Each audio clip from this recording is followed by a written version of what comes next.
আসসালামু আলাইকুম ওয়া রাহমাতুল্লাহ। সালাম দিলাম, তার মানে কি করলাম? আল্লাহর কাছে দোয়া করলাম, আয় আল্লাহ, এমদাদুল হক ভাইয়ের উপরে শান্তি নাজিল করো, রহমত নাজিল করো, বরকত নাজিল করো। সুবহানাল্লাহ। আমি আমার আরেক ভাইকে সালাম দিলাম, তার অর্থ হলো আল্লাহর কাছে দোয়া করলাম, আল্লাহ আমার ভাইয়ের উপরে শান্তি নাজিল করো, আমার ভাইয়ের উপরে রহমত নাজিল করো, আমার ভাইয়ের উপরে বরকত নাজিল করো। সালাম মানে দোয়া, সালাম মানে আপনারা বলেন তো, আমি যে সালামটা দিলাম, এক যে দোয়াটা করলাম, এর চেয়ে বড় দোয়ার দুনিয়াতে আছে? এর চেয়ে বড় দোয়ার দুনিয়াতে আছে? তাহলে আজকে ঘরের মধ্যে এই সুন্নতটা চালু করবেন, আজকে বাসার মধ্যে যাবেন, দরজার মধ্যে দাঁড়াইবেন, দাঁড়ানোর সাথে সাথে আমরা বলবো আসসালামু আলাইকুম ওয়া রাহমাতুল্লাহ। পারবো ইনশাআল্লাহ? সালাম দিবেন ইনশাআল্লাহ? আজকে বাসায় গিয়ে কারা কারা সালাম দিব, দুই হাত উঁচু করে দেখাই। নারে তাকবীর, হাত নামান।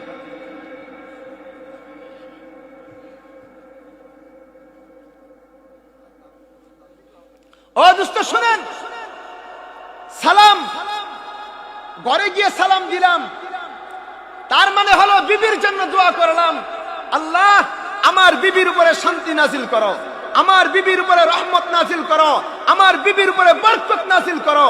বিবির জন্য দোয়া করার দরকার আছে না নাই? অনেকে জীবনে একদিনও বউরে সালাম দেয় নাই, আছে না এমন লোক? জীবনে বউরে একদিন সালাম দেয় নাই। আরে এত গুরুত্বপূর্ণ দোয়াটা দুনিয়ার কত মানুষের জন্য করলেন, বউয়ের জন্য একদিন করা লাগবে না? হ্যাঁ, এই জন্য আল্লাহর নবীর সুন্নাত খেয়াল করবেন, আল্লাহর নবীর সুন্নাত, নবীজি বলেন আমার উম্মত যখন তোমরা বাসার মধ্যে ঢুকবা, সালাম দিয়ে ঢুকবা, সালাম দিয়ে ঢুকবা। যেই ঘরে থাকবে সালাম, ওই ঘরে রহমত, ওই ঘরে বরকত, ওই ঘরে শান্তি।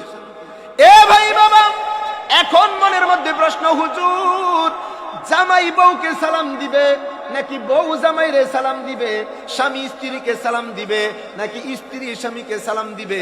মা বাবা সন্তানকে সালাম দিবে নাকি সন্তান মা বাবাকে সালাম দিবে? বড়রা ছোটদেরকে সালাম দিবে নাকি ছোটরা বড়দেরকে সালাম দিবে? ইমাম মুক্তাদিকে সালাম দিবে না মুক্তাদি ইমামকে সালাম দিবে? শোনেন গো, স্বামী স্ত্রীকে সালাম দিবে, আবার স্ত্রী ও স্বামীকে সালাম দিবে। বড়রা ছোটদেরকে সালাম দিবে, আবার ছোটরাও বড়দেরকে সালাম দিবে। মা বাবা সন্তানকে সালাম দিবে, সন্তান মা বাবাকে সালাম দিবে। ইমাম মুসল্লিদেরকে সালাম দিবে, মুসল্লিরা ইমামকে সালাম দিবে। যেই ব্যক্তি আগে সালাম দিবে, যেই ব্যক্তি আগে সালাম দিবে, বেশি সওয়াব পাইবে। বলি না আলহামদুলিল্লাহ? পারবো সালাম দিতে? একজন আল্লাহর নবীর সাহাবী একদিন তিনি ঘর থেকে বের হলেন আর নিয়ত করলেন, আজকে আমি নবীজিকে আগে সালাম দিব। সাহাবী কি নিয়ত করলেন? নবীজিকে সালাম দিবেন।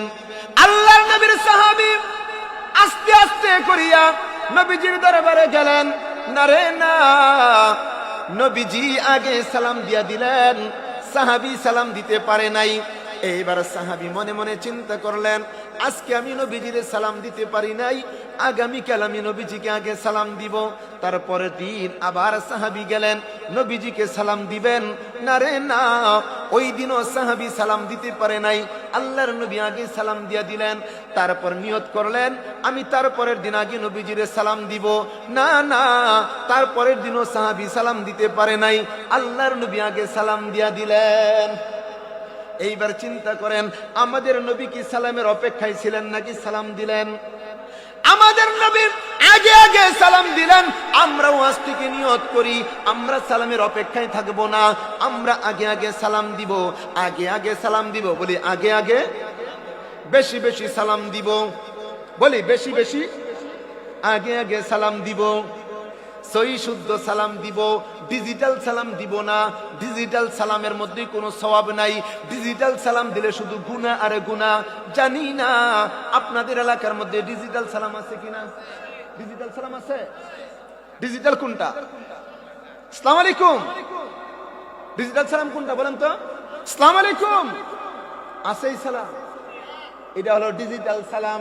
এই সালামের মধ্যে কোনো সওয়াব নাই, কি আছে? খালি গুনাহ আর গুনাহ, গুনাহ আর গুনাহ। আসসালামু আলাইকুম, এই সালাম সুন্নতি সালাম না, এই সালাম নবীজির সালাম না। এরে ভাই বাবা, এমন একটা সালাম যেই সালাম আপনার ইমাম আপনাকে শোনায়, যেই সালামটা আপনার ইমাম আপনাকে শিখায়। অনেকেই বলতে পারেন, হুজুর গো আমাদের ইমাম তো আমাদেরকে সালাম শোনায়ও না, আমাদের ইমাম তো আমাদেরকে সালাম শিখায়ও না। কে বলেছে শোনায় না?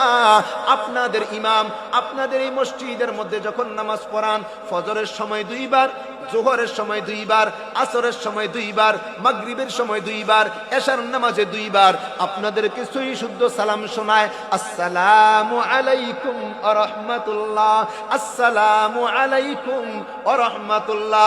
বলেন সালাম দেয় কি দেয় না? তাহলে আপনারা যে সালাম দেন আসসালামু আলাইকুম, এটা কই পাইলেন?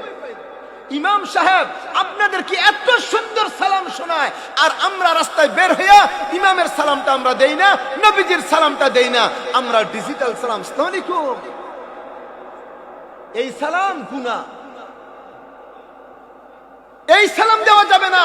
আমরা সালাম দিব সুন্নতি সালাম, যেই সালাম প্রতিদিন ইমাম আমাদেরকে শোনায়, এই সালাম দিব বলে ইনশাআল্লাহ। সবাই একবার সালামটা দেই তো। হ্যাঁ, আমার সাথে বলেন, আসসালামু আলাইকুম ওয়া রাহমাতুল্লাহ, আসসালামু আলাইকুম ওয়া রাহমাতুল্লাহ। ইমাম সাহেব এই সালাম শোনায় না?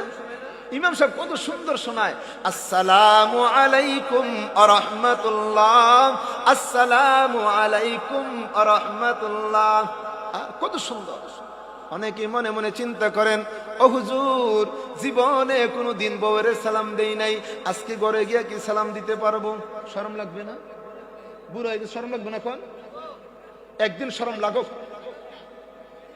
হিজাবে নূরু সেরা, হিজাবে নূরু সেরা বশৌহর নমি মানাদ, अगर मानद शबे मानद शबे दीगर नमी मानद, बशनु हाफिज बतु गुयम के गुल तरु ताजा नमी मानद, अगर मानद शबे मानद शबे दीगर नमी मानद, हमेशा इज्जत मेहमा वो एक खाना नमी मानद, अगर मानद शबे दीगर नमी मानद। যদি শরম লাগবে, একদিন প্রথম দিন শরম লাগবে। আজকে বাসার মধ্যে গেলেন, আপনি গিয়ে যখন সালাম দিলেন, অনেকের বউ আবার একটু টিটকারি করবে, ঠাট্টা করবে, মস্কারি করবে, কি ডং শুরু করছে, আবার সালাম দিয়া দিছে কইবে না? অনেকে ওই ডং শুরু করছে। যদি আজকে এই কথাটা বলবে, কালকে গিয়ে যদি সালাম না দেন তখন তিরস্কার করবে, কালকে তো সালাম দিছিলা আজকে দাও নাই কেন? তিরস্কার করবে না? তখন তো শরমে পড়ে যাবেন। আজকে যাই করুক যাই বলুক, আজকে সালাম দিব, কালকে সালাম না দিলে নিজের কাছে লজ্জা লাগবে। কালকেও সালাম দিব, পরশু সালাম দিব, প্রত্যেক দিন সালাম দিব। যদি সালাম দিতে পারি, আল্লাহ ঘরের মধ্যে শান্তি দিয়ে দিবে। পারবো ইনশাআল্লাহ? ঘরে শান্তি চান তো আপনারা? শান্তি চাই আমরা, তাহলে ঘরে ঘরে সালাম চালু করবো বলি ইনশাআল্লাহ। হ্যাঁ, 1 নাম্বার ঘরের মধ্যে সালাম। 2 নাম্বার, এইবার আরেকটা আমল করব। ঘরের মধ্যে আপনি যখন ঢুকবেন, এই আমার দিকে তাকান, ঘরের মধ্যে যখন আপনি আমি ঢুকবো, মনটা বেজার কইরা ঢুকবো। কি কইরা বলেন তো? সবাই কথা মানবেন তো? বেজার হইয়া ঘরে ঢুকবেন না, একটা মুস্কি হাসি দিয়া ঘরে ঢুকবো বলে ইনশাআল্লাহ। একটা হাসি দিয়া ঘরে ঢুকবো। অনেক মগা আছে, কি করে জানেন? রাস্তার মধ্যে বন্ধু বান্ধব সবার সাথে এত ঠাট্টা মস্কারি আনন্দ উৎসব করে, ঘরে যাওয়ার সময় মনটা বেজার কইরা একেবারে বেজার হইয়া ঘরে ঢুকে। আছে না নাই? আছে না? আবার কিছু মহিলা এমন আছে, বান্ধবীদের সাথে অনেক ঠাট্টা মস্কারি মজা টজা সব করে, দেবরের সাথে মজা করে, বন্ধুদের সাথে মজা করে, স্বামীটা যখন ঘরে ঢুকে তখন মনটা বেজার হয়ে যায়। বলেন আছে না এমন? হায় রে, অথচ নিয়ম ছিল সবার সাথে স্বাভাবিক চলা, স্বামীকে দেখে একটা হাসি দেওয়া। সবার নিয়ম ছিল বন্ধুদের সাথে স্বাভাবিক চলা, স্ত্রীকে দেখে একটা হাসি দিবা। আল্লাহর নবী কি বলে জানেন? ও দোস্ত শুনেন, ইবাদতের কথা শুনেন, আমলের কথা শুনেন, সুন্নতের কথা শুনেন, ঘরে শান্তি আসার কথা শুনেন। আপনি যখন বাসায় যাবেন, আপনার স্ত্রী যখন সামনে আসবে, আপনি একটা হাসি দিবেন, আপনার স্ত্রী একটা হাসি দিবে। আল্লাহর নবী বলেন তখন আল্লাহ তাআলা একটা হাসি দিয়া আল্লাহ স্বামী স্ত্রীর গুনাহগুলি আল্লাহ মাফ করে দেন। তোমরা জানিও না অনেকে। এবার বাসার মধ্যে যখন ঢুকবেন, বাসার মধ্যে যখন ঢুকবেন, আপনার সামনে খাবার রেডি করে দিবেন। আপনার বিবি সামনে ভাত দিলেন, তরকারি দিলেন, লবণ দিলেন, পানি দিলেন। আর আমরা অনেকে নাক ছিটকাই, কেমন তরকারি রান্না, মজা হয় নাই। ওই ঘরের ভাবি বড় সুন্দর করে তরকারি রাঁধছে, আছে না? কেমন মজা। আল্লাহর নবী বলছেন খাইতে বসছো, খাবারের প্রশংসা করো, আলহামদুলিল্লাহ বলো, বিবির প্রশংসা করো। রে বিবি, এই কনকনে শীতের মধ্যে, এই প্রচন্ড রোদের মধ্যে, শীতের সময় বলবো শীতের কথা, গরমের সময় বলবো গরমের কথা। বিবি গো, এত কষ্ট করে তুমি রান্না বান্না করলা, আমার সামনে হাজির করলা, তোমার জন্য দোয়া করি আল্লাহ যেন তোমাকে শান্তি দান করেন। বিবি খুশি হবে না বেজার হবে? বিবির প্রশংসা করলাম, বিবি যদি খুশি হয়ে যায়, আল্লাহর নবী বলেন আমার আল্লাহ খুশি হয়ে যাবেন। খাবারের প্রশংসা। আবার যখন একান্ত থাকবো তখন স্ত্রীর প্রশংসা, স্ত্রীর রূপের প্রশংসা, সৌন্দর্যের প্রশংসা। আমি বলবো বিবি রে, দুনিয়ার মধ্যে কত মহিলা আছে, না রে না, আমার এই নজর কারো দিকে তাকায় যায় না, আমার দৃষ্টিতে কোনো মহিলা ভালো লাগে না। তোমার নাকটা বড় সুন্দর, তোমার চোখটা বড় সুন্দর, তোমার চোখের মতো চোখ আমি আর কোথাও দেখি না, পাই না, তোমার মতো সুন্দরী কাউকে পাই না, আমার কাছে তুমি সবচেয়ে সুন্দরী। দোস্ত মনে করেন না মজা করতেছি, আমি কিন্তু মজা করি না হুজুর, ঠাট্টা করি না হুজুর, আমি ঠাট্টা মস্কারি কমই করি। এগুলি ইবাদতের কথা, আমলের কথা। বাসার মধ্যে গিয়ে অনেক মগায় কি করে, বউয়ের কাছে গিয়া অন্য বেডিদের প্রশংসা করে, অন্য মেয়েদের প্রশংসা করে। আর এই প্রশংসার কারণে স্ত্রীর মনে এমন কষ্ট করে, অনেক কষ্ট করে। না, আপনি আপনার স্ত্রীর প্রশংসা করবেন, রূপের প্রশংসা করবেন, আল্লাহ তাআলা আপনার চোখের মধ্যে তাকে সুন্দর বানিয়ে দিবেন, আল্লাহ ঘরের মধ্যে শান্তি দিয়ে দিবেন। অন্য মহিলার প্রশংসা করা যাবে না, নিজের স্ত্রীর প্রশংসা। অনেকে আছে জীবনেও করে না, আছে না নাই? জীবনেও বউয়ের প্রশংসা করে, খালি বউয়ের দোষ ধরে, দোষ। বউয়ের আমি যদি দোষ ধরি, বউ কি আমারে খালি সালামি করব? খালি সালাম করব? আমরা খালি মহিলাদের দোষ ধরি। আর মহিলাদের বিরুদ্ধে যেই বক্তা ওয়াজ করবে, আমি যদি এখন মহিলাদের বিরুদ্ধে ওয়াজ করি, দেখবেন সবাই ঠিক ঠিক শুরু করে দিবে, হুজুর ভালো কথা বলছেন, হুজুর ঠিক কথা বলছেন। কথা বলেন ঠিক কি ঠিক না? আমাদের অবস্থাটা এমন। কিন্তু একটা মহিলা, আমাদের দেশের মহিলারা আলহামদুলিল্লাহ অনেক ভালো। এই কথা বললে তো অনেকে রাগ করবে না, বা যে হুজুর মহিলাদের পক্ষে নিয়ে নিচ্ছে। আমাদের দেশে, আমাদের গ্রাম, বিয়ে শাদীর মধ্যে, কোনো অনুষ্ঠানের মধ্যে এলাকার মুরব্বীদেরকে দাওয়াত দেন। আপনাদের এলাকায় কি করে? এক ঘর থেকে একজন করে মুরব্বীদেরকে দাওয়াত দেয়। এই এলাকায় কি আছে এটা? একজনকে দাওয়াত দিয়ে দিয়ে আইনে ঘরের মেহমানদারি করায়। আর কিছু কিছু আছে দাওয়াত খাইতে যখন যাইব তখন ওই দিন বাজারই করে না। কি করে?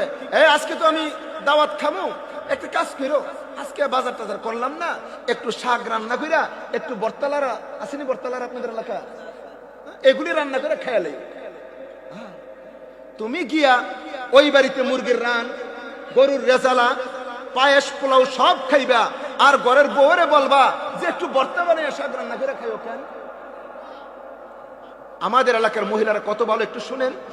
কিন্তু কিছু কিছু পুরুষ এমন আছে, তারা বলে যায়, বিবিরে আমি তো দাওয়াত খাইতে যাইতেছি, একটা কাজ করবা, আমি তো মুরগির রান আর গরুর রেজালা পোলাও খামু, তুমি একটা কাজ করবা, আজকে তুমি যেটা করবা সেটা হলো ঘরের মধ্যে বড় মুরুকটা দেখা জবাই করে তোমরা সবাই মিলে খাও, আমি ওইখানে খামো, তোমরা ঘরের মধ্যে খাও। দোস্ত, আমরা যদি এই কথাটা বলি, এই কথাটা বলি, আমাদের মা বোনরা কত ভালো একটু শুনেন। আমাদের মা বোনরা কি বলবে জানেন? না, আপনি আজকে দাওয়াত খাইতেছেন, আজকে ঘরের মুরুকটা জবাই করবো না। জবাই করবে বলেন? জবাই কিন্তু করবে না। এর পরের দিন আপনি সেটা ধমক দিবেন, আমি মজা মজা খাইলাম, তুমি মুরগ জবাই করলা না কেন? মুরগটা জবাই করো। এরপরের দিন যদি মহিলা, যদি ঘরের মহিলা মুরগটা জবাই করে, জবাই করার পরে মুরগির রান ভালো গোশতগুলি স্ত্রীর প্লেটে নিবে না স্বামীর প্লেটে দিবে?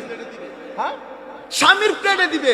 স্বামী যদি বলতে পারে, ও বিবি, কালকে তো আমি দাওয়াত খাইছি, মজা মজা খাইলাম, আজকে তুমি খাও। আমাদের এলাকার মা বোনরা এত ভালো, আমাদের মা বোনরা কি বলে জানেন? আমাদের মা বোনরা বলে, তুমি যে কালকে দাওয়াত খাইছো আমি কি দেখছি নাকি? আমার সামনে বসে বসে তুমি খাও। বলেন ঠিক কি ঠিক না? বলে আলহামদুলিল্লাহ। হুজুর আসছেন, মাহফিলের সভাপতি সাহেব আলামিন সালেহী সাহেব, মাশাআল্লাহ, আল্লাহ হযরতের হায়াতের মধ্যে বরকত দান করে। জোরে বলি তো আমিন। দোস্ত শুনেন, আমার কথা শেষ। আমার মা বোনদেরকে আপনি যদি বলেন যে তুমি খাও, কালকে আমি দাওয়াত খাইছি, আজকে তুমি খাও, আমাদের মা বোনরা কি বলবেন? তুমি যে কালকে দাওয়াত খাইছো আমি কি দেখছি? আমি রান্না করছি, আমার সামনে বসে তুমি খাও, ঠিক না? তাহলে যেই মহিলাদেরকে একটু আদর করলে তারা এমন ব্যবহার করে, আমরা কেন উল্টা পাল্টা করি? মহিলারা রাগ হয়ে যায় কেন? আমাদের কিছু কারণে। ও দোস্ত শুনেন, এক বাড়ির মধ্যে নতুন বিয়ে আসছে, যখন উনি বাজার করে আনছে, একটা মুরগ কিনে আনছে। একটা মুরগের রান হয় কয়টা? 4টা। বলে রান কয়টা? 2টা রান। এখন স্ত্রী রান্না করে 2টা রান সুন্দর বড় বড় রাইখা সামনে দিয়া দিচ্ছে, 2 বিয়াই বৈশা খান। এখন কি করছে? 2 বিয়াই 2 প্লেটের মধ্যে 2টা রান নিছে। রান নেওয়ার পরে এই লোক তো জানে আমি তো মুরগ একটা কিনছি। রানটা খাওয়ার পরে বলতেছে, বিবি রান কি আর আছে? বিবি খুশি হইব না বেজার হইব? তুমি একটা মুরগ কিনলা, 2টা রান দিলাম, তুমি আরো রান চাও। পিছন থেকে কয় রান আছে নিয়ে যাও। কত রাগ কইরা কইছে। ভিতরে যাওয়ার পর কয় আমার রানটা খাও। কইব না? বলেন, তুমি একটু বুঝছে তো কথা কইবা। তবে আমাদের সমাজে এমন কিছু স্বামী আছে, 2টা রান যখন তাদেরকে দিয়া দিল, বিয়ায় একটা রান শেষ করলো খাইয়া, আর নিজের প্লেটের রানটা অর্ধেকটা খায়। অর্ধেকটা খাওয়ার পরে আর অর্ধেকটা খায় না।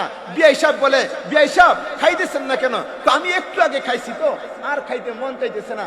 এই প্লেটটা কি করে, অর্ধেকটি খাওয়ার পরে অর্ধেকটা নিয়া আস্তে করে ভিতরের রুমে যায়। বিবিকে গিয়া বলে, বিবি এত কষ্ট করে তুমি রান্না করছো, রানটা আমারে দিলা, আমি একা একা খাইবো। বিবি রে, আমার তো ভালো লাগতেছে না, তোমার সারা খাইতে পারি না। যখন বিবিকে নিয়ে দিল, বিবি যে কি খুশি হবে, এই খুশির কারণে আল্লাহ ঘরের মধ্যে শান্তি দিয়ে দিবে। দোস্ত, ঘরে শান্তি আসবে কি এমনি? একটু মিল মোহাব্বত করতে হবে। নবীর সুন্নাত চালু করেন। ও দোস্ত শুনেন, একসাথে খাইবেন, বেহায়াপনা না, মানুষের সামনে বেহায়াপনা করা যাবে না। একসাথে খাওয়া, স্বামী স্ত্রী এক প্লেটে খাওয়া সুন্নত। আম্মা জান আয়েশা বলতেন, আরে আমি যেই গ্লাস দিয়ে পানি পান করতাম, আল্লাহর নবী সেই গ্লাস দিয়ে পানি পান করতেন। আমি যেখানে মুখটা লাগাইতাম, নবীজি সেখানেই মুখটা লাগাইয়া আল্লাহর নবী পানি পান করতেন। আল্লাহর নবী আমাকে এত মহব্বত করতেন। দোস্ত শুনেন, খাওয়ার সময় চোখ বন্ধ করে খাইলাম না। আল্লাহর নবী বলেন, খাওয়ার সময় যদি স্ত্রী স্বামীর মুখের মধ্যে একটা লুকমা দেয়, স্বামী যদি স্ত্রীর মুখে একটা লুকমা দেয়, আল্লাহ তাদের আমল নামে একটা সদকা করার সওয়াব।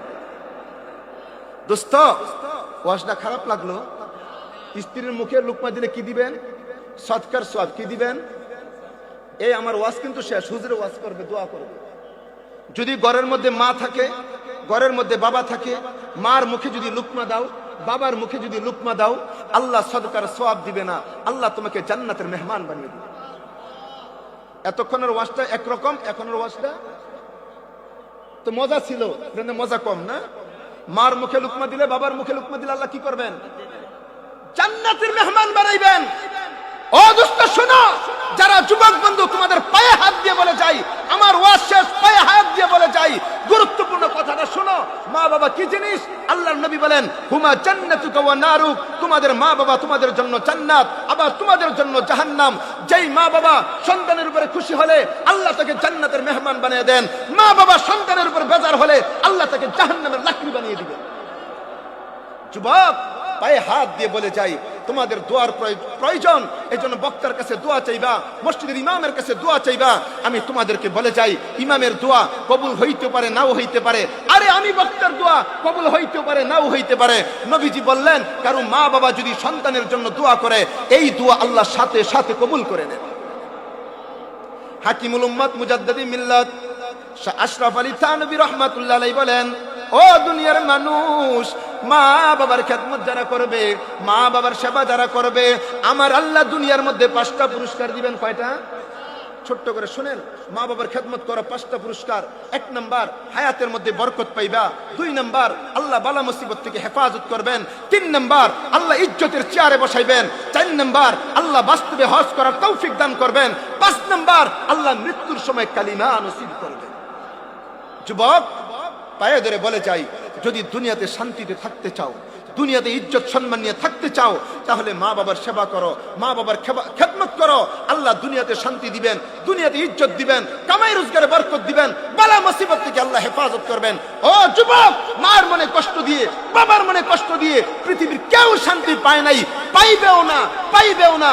যুবক, যদি শান্তি চাও, যদি মুক্তি চাও, শান্তি চাও, মা বাবার সেবা করো, আল্লাহর গোলামি করো, নবীর তরিকা মানো। আল্লাহ তাআলা দুনিয়াতেও শান্তি দিবেন, পরকালে মুক্তি দিবেন। আল্লাহর কাছে দোয়া করে যাই, শেষ দোয়াটা করে যাই, আল্লাহ তাআলা যেন আমাদের সকলকে মাফ করে দেন। বলি না আমিন।